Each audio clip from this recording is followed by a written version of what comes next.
the next we're going to learn about pest resistant plants. Okay, before we learned insect resistant plants, how can we modified genetic plant. So here we are going to learn pest resistant plant. How can we make a pest resistant plant?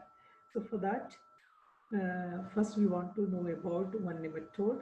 The nematode name, it is Meloidigyne incontia. So what is a nematode? Nematode means, you know, that is a roundworm. It's a parasite for many plants. The roundworm which live inside the plant and it destroys the plant. Okay, it takes the nutrition from the plant and it destroys. Clear? So here the nematode name, it is Meloidigyne incontia. Clear? Then, which method we used to make this pest resistant plant? The method is RNA interference. Okay, interference.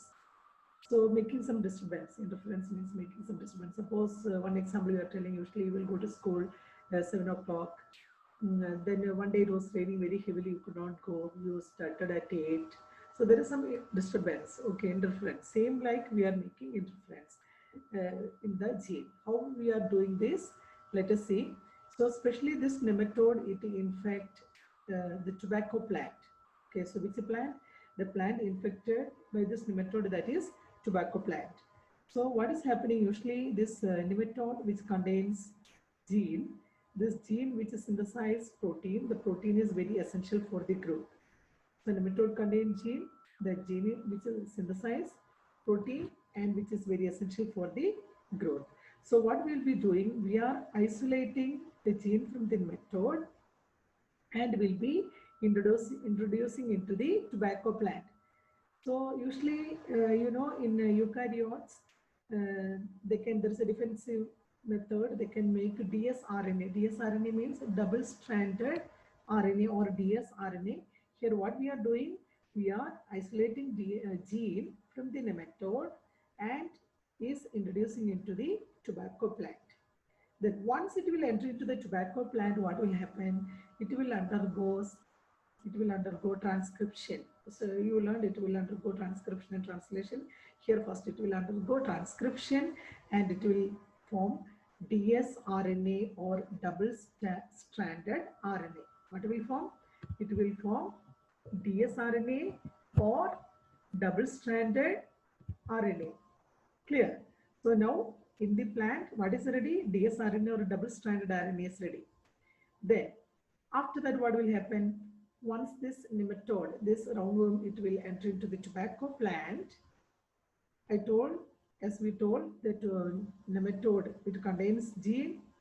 That gene can produce protein. Okay. So here, what will happen? The gene, it will undergo translation and it produces mRNA. The gene undergoes translation and what it produces? It produces mRNA, that is from the nematode. Clear? So already dsRNA is present in the plant. Now from the nematode, the gene which undergoes transcription and translation and it produces mRNA. So now two RNAs are present, mRNA is present and dsRNA is present.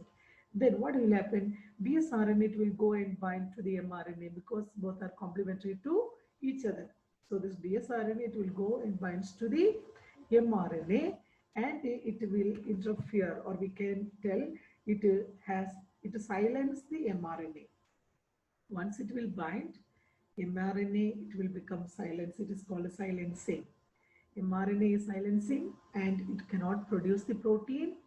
If it cannot produce the protein means, and it cannot, the nematode cannot grow, it will die. Clear? So that is the way we are making pest resistant plants. Clear, children? So I'll repeat once more. So what is meant by this pest resistant plant? So here I told we are using the plant. Which plant? Tobacco plant.